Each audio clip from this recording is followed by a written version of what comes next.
Assalamualaikum warahmatullahi wabarakatuh. Kembali lagi di channel Berita Mistis. Untuk kisah kali ini masih melanjutkan dari kisah yang sebelumnya. Sebuah kisah yang diambil dari KBM, dari tulisannya Princess Sion. Sebuah kisah yang berjudul Misteri Rumah Nyai Surmini. Sebelum kita masuk ke ceritanya, tekan dulu tombol like video ini dan jangan lupa tekan juga tombol subscribe channel ini. Dan nyalakan juga lonceng notifikasinya agar tidak ketinggalan cerita-cerita baru dari channel ini. Dan bagi teman-teman yang ingin membaca langsung ceritanya, nanti silakan saja kunjungi linknya yang nanti akan saya sertakan di kolom deskripsi. Dan seperti apa untuk kelanjutan kisah ini? Langsung saja kita simak berikut ini.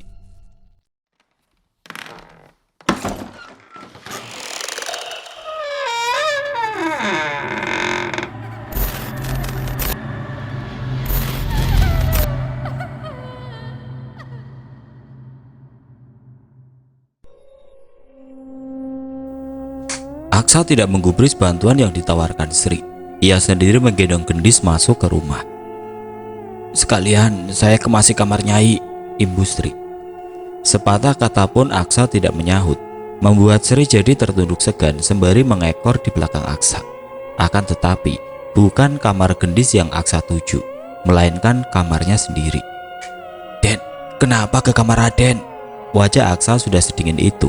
Sri masih saja melontarkan pertanyaan-pertanyaan yang membuat Aksa naik pitam. "Jangan kebanyakan ngomong. Kegaduhan ini gara-gara siapa? Kamu teledor, Sri. Sudah kuanti-wanti supaya dupa jangan habis." Sri menengguk ludah. Mungkin memang salahnya, tapi Sri tidak tahu bila dupa akan habis secepat itu. Ia pun tidak lupa mengucapkan maaf penuh sesal. Aksa terus berjalan menuju kamarnya. Ia memang punya tempat tersendiri yang terpisah dari rumah induk. Tubuh lemah gendis dibaringkan dengan hati-hati di atas peraduan miliknya. "Setelah bangunan nanti, apa saya harus membawa Nyai kembali ke kamarnya, Den?" "Jangan, aroma darahnya anyir sekali, membuat makhluk harus bertungguan ingin memasuki tubuhnya," saut Aksa. Semenjak gendis memasuki area belakang rumah, entah sudah berapa banyak sosok-sosok tidak kasat mata yang mengikutinya ke rumah, sampai Hanjasira sendiri berani mengincar gendis sebagai makanannya. "Tinggalkan saja, biar dia istirahat." Sri Daning mengangguk patuh. Akhirnya Sri bisa bernapas lega, sebab tidak ada yang akan berani mengganggu gendis selama berada di kamar Aksa. "Ayo Ning," ajak Sri. Sedangkan Aksa sudah lebih dulu meninggalkan kamarnya. Banyak hal penting yang akhirnya terbengkalai. Memang akhir-akhir ini kesibukannya meningkat. Rencana sebelumnya Aksa akan ke Jakarta 3 hari seperti biasanya, tapi keadaan gendis membuatnya harus mengurungkan niat. Tidak mungkin rasanya meninggalkan gendis yang sudah serawan itu. Ia pun menghubungi seseorang untuk mengurus pekerjaannya di ibu kota. "Selama aku tidak ada, semua pekerjaan aku percayakan padamu, Wan." Tidak ada yang berani membantah perintahnya. Iwan yang jauh di sana pun menyetujui tanpa protes. Matahari merayap di batas kota. Biru langit perlahan berubah jingga pekat setelah didera hujan cukup lama. Abimana pulang membawa resah di hati. Tidak ada pikiran lain selain di mana dan bagaimana keadaan gendis sekarang. Semoga feeling yang tidak nyaman itu salah. Abimana masuk ke rumah disambut wajah suram dan muram kedua orang tuanya. Belakangan ini memang mimpi buruk yang mendatangi malam mereka. Kehilangan gendis sampai saat ini jadi pukulan terberat. "Ya, gimana? Ada info nggak?" Tidak perlu jawaban lagi, karena sentakan nafas Danang sudah menjawab rasa penasaran Abimana. "Soal gambar yang kamu kasih, kayaknya nggak bisa jadi petunjuk apa-apa, Bi." Danang bersuara setelah diam sekian menit. Anita tidak menimpali. Ia masih kesal atas sikap Darman. "Kenapa ya? Seenggaknya mereka bisa melacak keberadaan gendis lewat gambar itu kan?" Danang menghela nafas panjang. Riak wajahnya menampakkan kepasrahan. Ia tidak lupa menceritakan sendiri tentang perubahan sikap Darman yang tiba-tiba. Abimana memanas. Digebraknya meja sampai Anita terlonjak. "Kenapa gitu ya?" Suara Abimana sedikit meninggi. Danang bergidik lesu. Seraut keputusasaan kedua orang tuanya membuat Abimana seakan turut patah arang. Padahal ia sudah berusaha menyemangati diri. bahunya meluruh bersandar di sofa. Bila sikap kepolisian sudah setaaju itu, bagaimana bisa mereka berharap lagi? Kini Abimana memutuskan untuk mencari adiknya sendiri. Ia akan menggunakan setiap waktu yang tersisa untuk mendapatkan informasi tentang Gendis. Aku akan berusaha cari Gendis. Sepenggal kalimat itu mengakhiri pembicaraan mereka malam ini. Abimana meninggalkan ruang keluarga, membiarkan kekalutan menghabisinya di sudut kamar. Notifikasi sebuah pesan membuyarkan lamunan. Abimana merogoh saku celana, mendapati layar terang ponselnya. Sisil, alisnya bertaut melihat nama gadis itu. Lekas Abimana membuka pesannya yang berisi ajakan kerjasama untuk mencari Gendis. Senyum Abimana mereka samar, tidak lama meredup. Sungguh, ia tidak ingin melibatkan siapapun dalam pencarian Gendis. Bukan angku, hanya saja tidak ingin membahayakan orang lain. Ditolaknya secara halus tawaran Sisil, hingga ia kembali berkutat dengan pikiran keruhnya. Tidak main-main, dari terang berubah gelap, Gendis baru siuman. Seharian ia tidak sadarkan diri, dan sekarang kesadarannya mulai terkumpul dalam keadaan yang kurang baik. Kelopak mata itu mengerja beberapa kali, sebelum akhirnya terbuka dengan semesti. Asing, itulah yang ada di pikiran Gendis saat membuka mata. Aku di mana? Matanya menyapu seluruh ruangan. Kamar itu lumayan luas, terdapat gembyok dengan ukiran rumit sebagai partisi antara tempat tidur dan kursi santai di ujung kamar. Benar-benar kental sekali dengan adat Jawa. Gendis ingin sekali bangun sekedar duduk-duduk, tapi tubuh seakan tidak mempunyai tenaga, lemas dan sakit. Jangan tanyakan lagi. Alhasil, Gendis hanya berdiam diri menunggu kalau-kalau ada orang yang datang. Setidaknya di kamar itu Gendis merasa lebih nyaman daripada kamar sebelumnya yang dihuni wanita bergaun hitam legam di sudut kamar semenjak kedatangannya dari area belakang rumah, dan sosok itu pula yang merasukinya tadi siang. Gendis tidak tahu kamar siapa yang ditempatinya kini. Sementara pemilik kamar sedang berdiri di alun-alun rumah memandangi rembulan yang hampir purnama. Malam ini sudah hari ke-14 Cabagus. Besok sudah Purna Chandra. Aksa terkesiap. Nyai Surmini datang tiba-tiba dan berdiri menjajarinya. Kapan Doro pulang? Wanita parubaya itu tersenyum. Kedatangannya belum 1 jam. Ia memang kembali sebelum urusannya selesai di ujung kulon karena melihat bulan nyaris purnama. Kita belum bisa melakukan wingit Doro, setidaknya untuk 1 purnama lagi. Keduanya sama-sama memandangi rembulan di atas sana yang semakin condong ke timur. Besok sudah purnama dan waktunya melakukan wingit, tapi syarat mutlak belum bisa terpenuhi. Sedangkan para sesepuh banyak yang mendesak harus melakukan wingit di purnama ini, bagaimanapun caranya. Jangan cemas Cabagus, kita akan melakukan wingit besok malam. Aksa mengernyit menambah 1 lipatan di dahinya. Ia kurang paham maksud sautan tadi. Seraut bingung itu membuat Nyai Surmini menjelaskan sedikit. Pakai darah gadis itu Cabagus. Penjelasan sesingkat itu sudah cukup membuat Aksa mengerti. Solusi sudah didapat untuk melaksanakan wingit besok malam, dan sekarang tinggal memerintah para abdi untuk menyiapkan segala keperluan. Pepatah mengatakan, ketenangan dan kebahagiaan hati akan menuai permata indah. Nyai Surmini kembali tersenyum, sedikit rancu, tapi Aksa paham intisari ucapan itu. Mari, kuantar Doro ke kamar. Dengan penuh kesopanan, Aksa menuntun Nyai Surmini ke kamarnya. Sepergi dari kamar itu, Aksa berpapasan dengan Sri yang hendak mengantar makan malam untuk Gendis. Sri, besok wingit akan dilakukan. Persiapkan semuanya. Perintah sudah digaungkan. Aksa melangkah ke kamar diikuti Sri.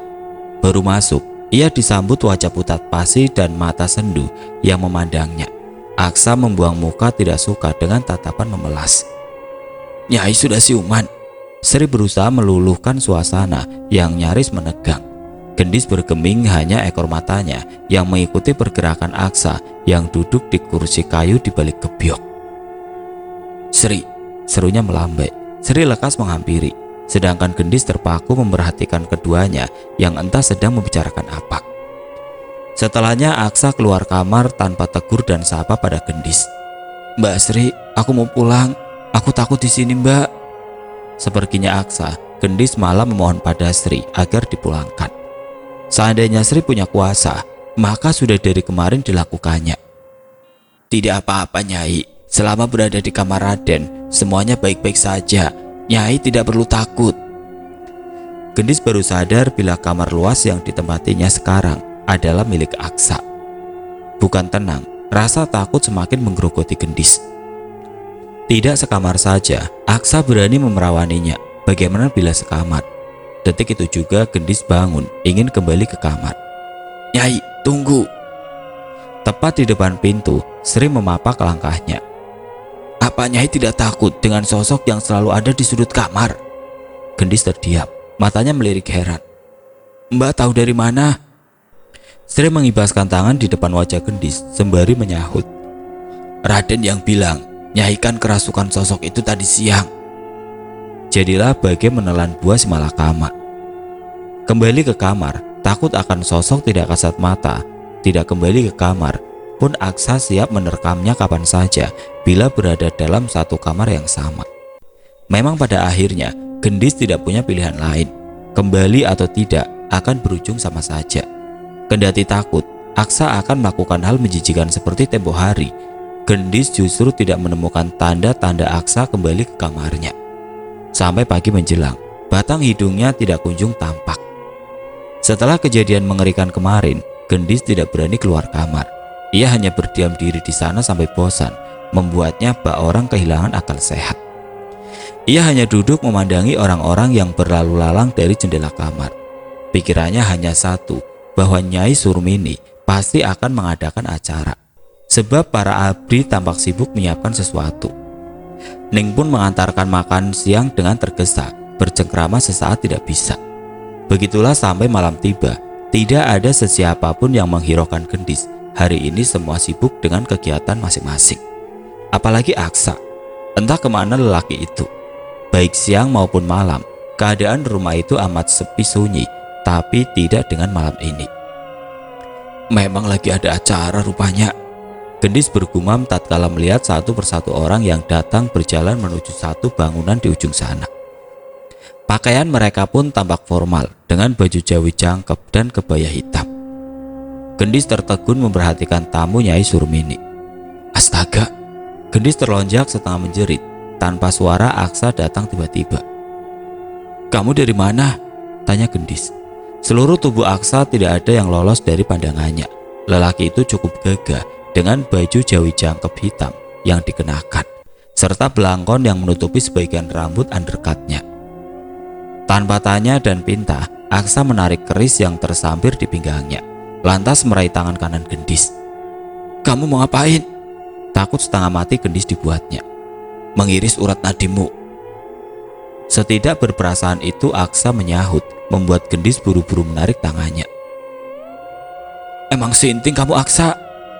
Aksa tidak peduli dengan makian itu, sengaja ditahannya tubuh Gendis pada jendela agar tidak leluasa bergerak. Setengah tenaga dicengkeramnya pula pergelangan tangan kanan Gendis. "Aksa!" Tubuh Gendis bergetar hebat. Tidak, ia belum ingin mati dan tidak ingin mati konyol kehabisan darah seperti itu. Gendis terpejam meringis perih. Segores luka terasa di telapak tangan. Mata yang sempat terpejam mendadak terbuka. Tepatnya yang digores Aksa bukan pergelangan tangan, hanya sedikit di telapak. Tetes darah itu tertampung dalam mangkuk keramik putih polos. Tidak ada perban, tidak ada obat apapun. Hanya dengan sehelai sobekan kain, Aksa menutup luka itu. "Buat apa darah itu? Kamu gak usah yang aneh-aneh sama aku, Aksa." "Ini untuk wingit. Kamu juga akan ikut melakukan wingit setelah jadi nyaiku nanti," sahut Aksa rancu, lantas mengecup telapak tangan yang terluka itu dan berlalu. Setelah jadi nyai, apa maksud kalimat itu? Aksa pergi meninggalkan sejuta kebingungan di benak Gendis. Ia mematung, terenyuh dibayangi kalimat itu. Gendis mengawang, tidak lama mengadu saat tangannya terkulai beradu pada kusen jendela. "Aksa!" Sosok itu dan perlakuannya malam ini akan membuat Gendis tidak bisa tidur. Lihatlah betapa rancu. Setelah melukai, malah mengecup luka itu, lantas dibarengi kata-kata yang Gendis sendiri pun tidak tahu apa dan kenapa dengan hatinya yang berdebar itu. Ia pula mulai suka oleh sehirup aroma mus yang selalu Aksa tinggalkan. Gendis melangkah gamak, duduk di sisi ranjang dengan kosong, sebab pikirannya jauh melintasi benua. Sekilas terpintas canda tawa yang dibalut hangatnya kebersamaan. Di saat seperti itu, Gendis rindu suasana rumah, rindu orang tua dan kakaknya. Gimana keadaan ayah sama mama? Kakak gimana? Gendis yakin kedua orang tuanya tidak baik-baik saja setelah kehilangannya. Bagaimana kesedihan ibu terbayang hingga gerimis meluruh dilekukan pipi untuk yang kesekian kalinya. Jika begini, Gendis ingin mati saja rasanya. Akan tetapi, irama kematian sungguh mengecewakan bernyanyi dengan kunci nada dosa, sangau dan parau. Enggak, aku enggak boleh kayak gini. Pasti ada jalan buat kembali. Pungkasnya seorang diri. Yang harus Gendis lakukan adalah mengikuti aturan mainnya dengan dibumbui sedikit kelicikan, karena ia tidak tahu seberapa licik orang-orang di rumah itu. Kini Gendis menunggu di sudut ruang sambil bertopang dagu menunggu detik berlalu. Duduk-duduk menunggu, ada tanda tanya yang mengganggunya. Apa sih yang mereka lakukan? Acara apa itu?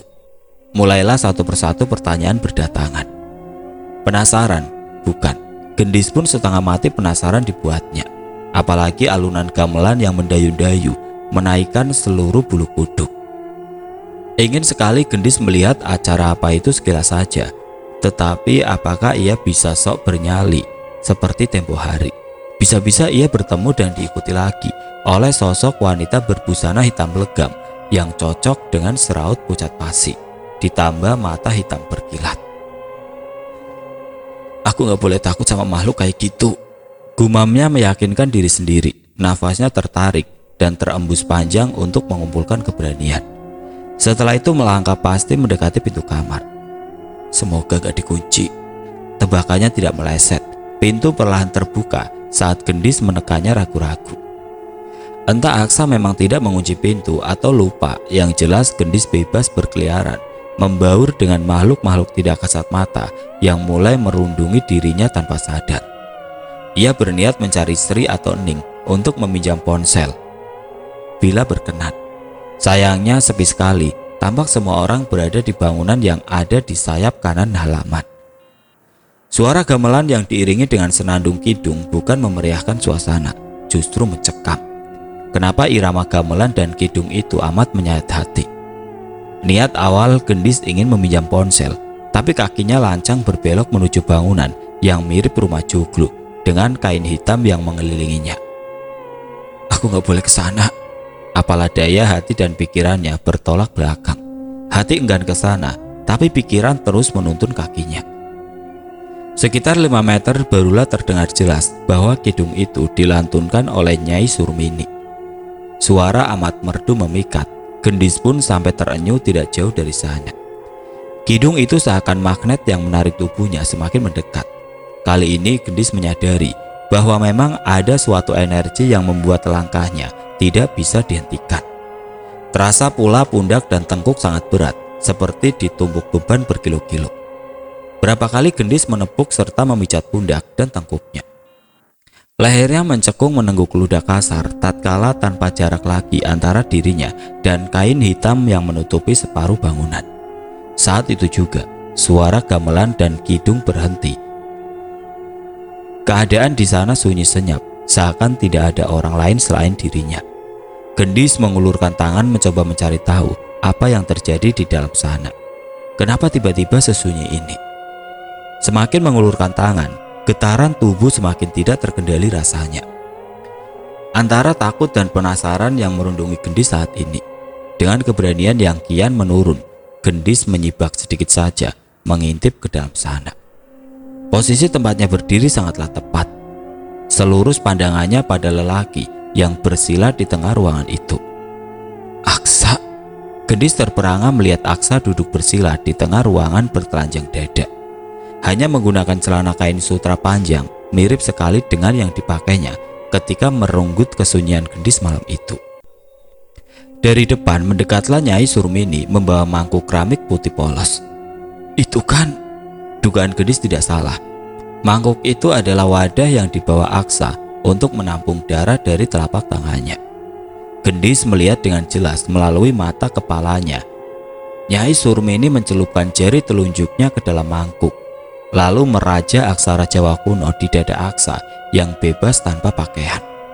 Gendis mana tahu apa ejaan itu, dan tidak tahu pula ritual apa yang sedang orang-orang di sana lakukan. Dadanya bergemuruh, manakala dilihatnya lagi, Aksa menggores telunjuknya, mencampurkan darah miliknya dalam mangkuk. Nyai Surmini pun kembali merajah dada Aksa dengan tulisan kuno itu. Gendis tidak mengerti apa yang orang-orang itu lakukan, terlebih Aksa. Pundak yang semakin berat dan mata yang mulai mengabur membuat Gendis lekas pergi dari sana. Segelas air ia teguk sampai habis demi menetralkan perasaan aneh yang mengaung dalam hati. Orang-orang di sini emang gak bener semua.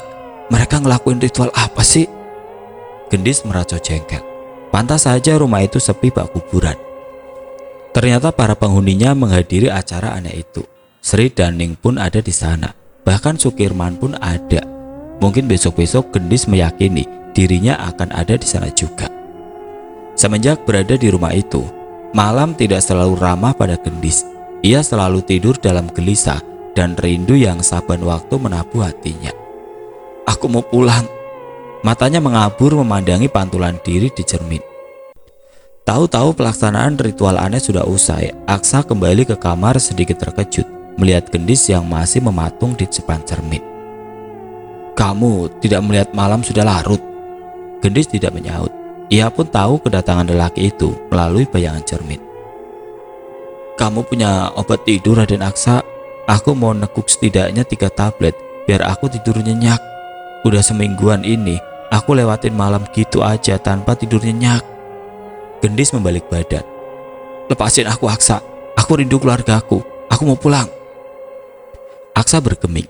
Dadanya dipukuli Gendis pun diam saja. Seenggaknya biarin aku kasih kabar biar orang tuaku gak cemas. Lanjutnya setengah menjerit. Silakan beri kabar. Aksa menyaut gamblang. Tentu bukan ponsel yang diberikannya pada Gendis untuk memberi kabar, tapi secari kertas dan pena. Tulis sebaik saja dan aku pastikan tulisan ini akan sampai pada orang tuamu. Gendis sedikit kecewa. Meskipun begitu, ia bersyukur Aksa bermurah hati. Gendis segera meraih kertas dan pena. Sudah barang tentu tidak semudah bayangannya. Aksa memperhatikan dengan seksama apa yang tertuang dalam kertas itu, membuat Gendis tidak bisa mengadu yang macam-macam. Sepenggal kalimat kerinduan sudah tertulis di sana. Aksa tidak menerimanya begitu saja.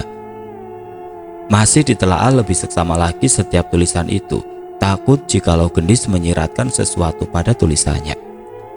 Dirasa aman, Aksa meletakkan kertas di meja dan berjanji akan sampai pada kedua orang tua Gendis.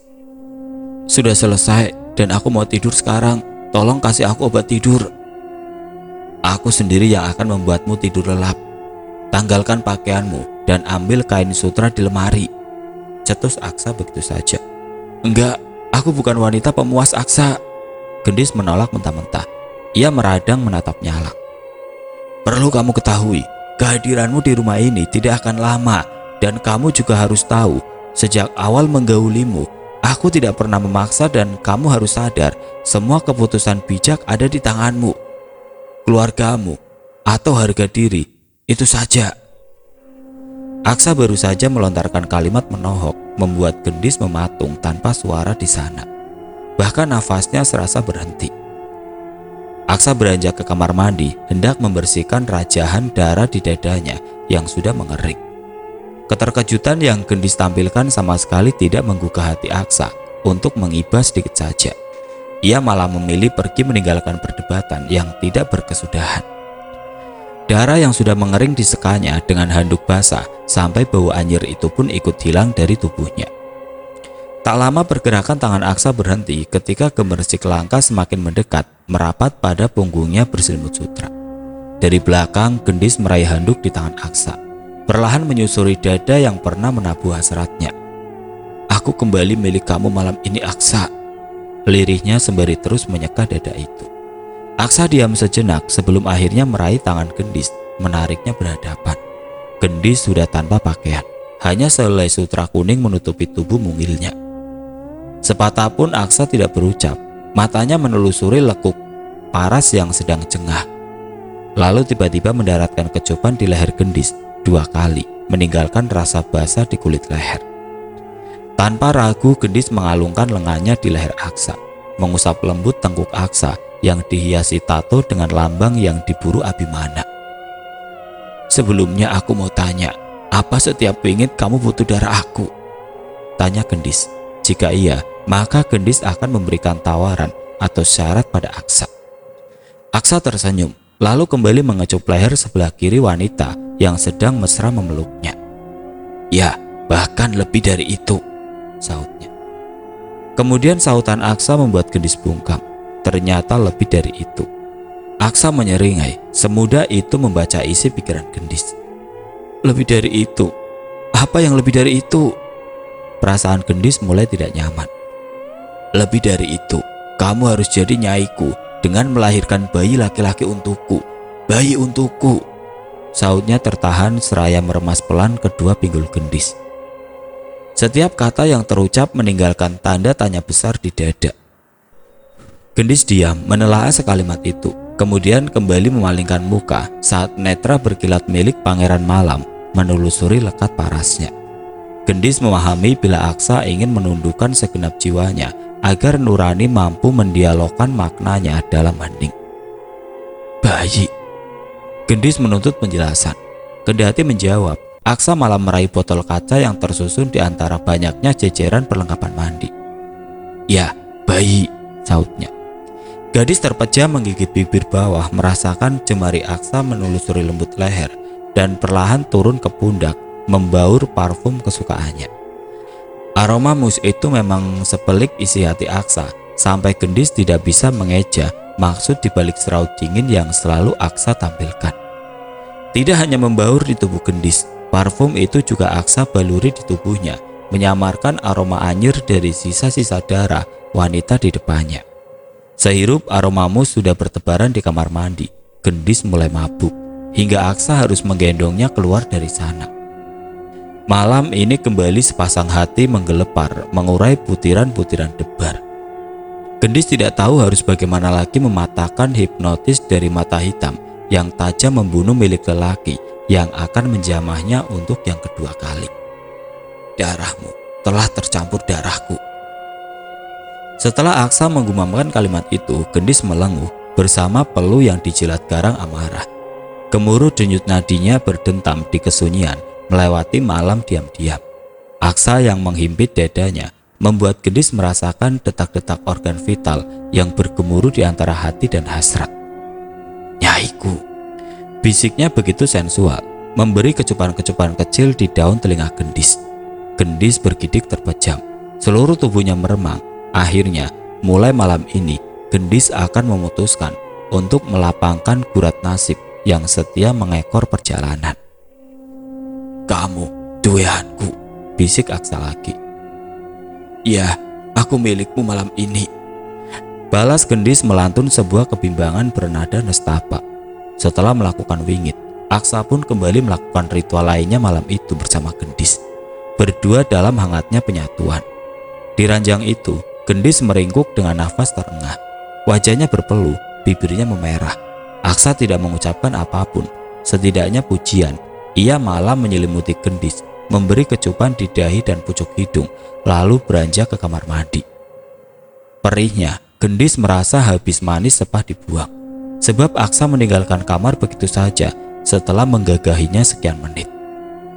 Tatkala Aksa pergi, Gendis mendulang sedih dan kecewa. Tapi biarkan saja. Biar berlalu selayaknya malam yang perlahan hilang. Sampai fajar menyembul, Aksa tidak kembali ke kamar. Apa salahnya tidur di sana, apalagi setelah menyalurkan hasrat. Namun, sudahlah. Itu Aksa lelaki yang benar-benar sulit dimengerti baik jalan pikiran serta perbuatannya. Lantas semalam sesuai dengan apa yang Aksa katakan, bahwa dirinya akan membuat Gendis tidur lelap, dan memang benar. Setelah sekian lama, baru semalam ia merasa tidur paling nyaman. Baru saja Gendis tersadar dari tidur lelap, aroma bunga samar-samar menyeruak ke rongga hidungnya, dibersamai oleh gemercik air. Gendis yang duduk di sisi ranjang membuat Sri terkejut manakala keluar dari kamar mandi. "Sudah bangun, Nyai? Kalau mau langsung mandi, monggo, saya sudah siapkan airnya." Seloroh Sri tidak kalah ramah dari kemarin. "Mbak Sri, ritual apa yang kalian lakukan semalam? Aku lihat dengan jelas kalau kalian ngelakuin hal-hal gak masuk akal." Bukan mengiyakan ucapan Sri, Gendis malah melemparkan pertanyaan tajam. Sri bungkam, berdiri dalam keadaan riskan. Bagaimana harus berbohong bila sudah diskakmat seperti itu? Mengelak pun rasanya susah. Diamnya Sri mengundang curiga. Setelah sekian detik membisu, Sri pun bersuara. "Kenapa Nyai keluar kamar? Setahu saya, Raden tidak mengizinkan Nyai keluar dari kamarnya karena Nyai itu rawan dirasuki lelembut." Dengarlah, pandai sekali Sri meloloskan diri dari pertanyaan setajam itu. Justru Gendis yang kini terdiam, dikerubungi rasa bersalah karena sudah keluar diam-diam. "Nyai menurut saja di sini, karena kalau Nyai kerasukan seperti kemarin, siapa yang menolong? Nyai Ayu Surmini tidak di rumah dan Raden Aksa pergi ke Jakarta pagi-pagi sekali." Gendis seketika menoleh mendengar penuturan Sri. Pantas saja dari semalam sampai pagi ini, lelaki itu tidak menampakkan diri, ternyata sudah pergi ke ibu kota. "Ya udah, aku gak akan ngeyel-ngeyel di sini," sungutnya setelah jengkel. Wajar bila Gendis sekesal itu. Masalahnya, Aksa pergi begitu saja tanpa pamit setelah puas memadu kasih semalam.